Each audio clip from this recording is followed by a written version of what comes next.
जहां एक तरफ इजराइल और फलस्तीन के बीच शुरू हुई जंग में 22 अरब देशों ने एक साथ संगठन बनाकर के फलस्तीन का सपोर्ट किया, वहीं दूसरी तरफ भारत ने सभी के साथ में अपना न्यूट्रल स्टैंड रखा है, जिसका रिजल्ट ये देखने को मिला है कि अब सऊदी अरेबिया ने भारत को एक ऐसा बड़ा गिफ्ट ऑफर किया है जिससे हम डायरेक्टली चाइना को काउंटर कर पाएंगे। पूरी डेवलपमेंट क्या है छोटे से वीडियो में समझते हैं। बस हमें सपोर्ट करने के लिए इस वीडियो को लाइक और चैनल को सब्सक्राइब जरूर कीजिएगा। दोस्तों, जहां रिसेंटली प्रिंट की रिपोर्ट के मुताबिक सऊदी नहीं बल्कि दुनिया की सबसे बड़ी oil company Saudi Aramco Bharat के अंदर सबसे बड़े स्ट्रेटेजिक पेट्रोलियम रिजर्व को बनाने की तैयारी में शामिल होने जा रही है, और ये भारत सरकार का वही प्रोजेक्ट है जिसमें कई चाइनीज कंपनियों ने पार्टिसिपेट किया है। लेकिन सऊदी अरामको भारत सरकार के इस प्रोजेक्ट की लिस्ट में से चाइनीज कंपनियों को आसानी से बाहर कर सकती है। यदि आसान भाषा में समझा जाए कि स्ट्रेटेजिक पेट्रोलियम रिजर्व क्या है, तो ये बड़े तेल के भंडार है जिसे कोई भी देश अपनी किसी भी इमरजेंसी सिचुएशन के लिए स्टोर करके रखता है। यहाँ बड़े बड़े स्टोरेज टैंक्स होते हैं जिसमें कच्चे तेल को स्टोर किया जाता है। लेकिन दुख की बात यह है कि भारत के पास कुछ खास मात्रा में ऑयल रिजर्व मौजूद नहीं है। जहाँ पर इंटरनेशनल बॉडी आईईपी की रिपोर्ट के मुताबिक एक देश के पास कम से कम 90 दिनों के लिए ऑयल रिजर्व होने चाहिए, लेकिन भारत इसमें बहुत ज्यादा पीछे, और भारत के पास अभी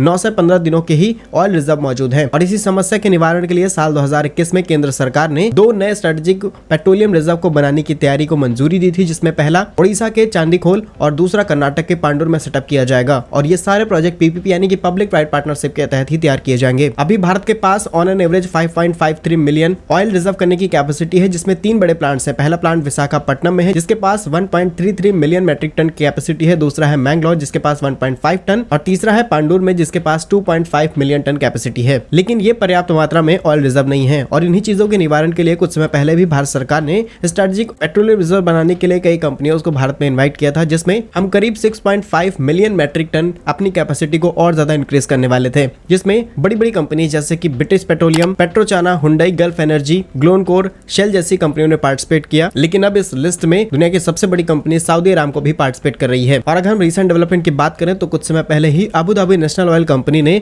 भारत के साउथ इंडिया में करीब 1.5 मिलियन टन ऑयल रिजर्व को बनाने के लिए भी कुछ पार्टनरशिप्स को साइन कर रखा है। लेकिन भारत के लिए इंटरेस्टिंग चीज है कि जहां एक तरफ सभी अरब देश फिलिस्तीन के साथ खड़े हो, वहीं अरब देशों की बड़ी बड़ी कंपनियां भारत के अंदर इन्वेस्टमेंट कर रही हैं, और ऐसा भारत भी कर रहा है। भारत की बड़ी बड़ी कंपनीज मिडिल ईस्ट के अंदर बड़ी इन्वेस्टमेंट करना शुरू कर चुकी हैं। यदि आप हमें यहाँ तक सुन चुके हैं तो कमेंट बॉक्स में जय हिंद जरूर लिखिएगा। भारत कैसे ही यूजफुल इन्फॉर्मेटिव वीडियोस पाने के लिए हमारे YouTube चैनल को सब्सक्राइब जरूर कीजिएगा। मिलेंगे हम आपको एक नई और इंटरेस्टिंग वीडियो में, तब तक के लिए वंदे मातरम। भारत माता की जय।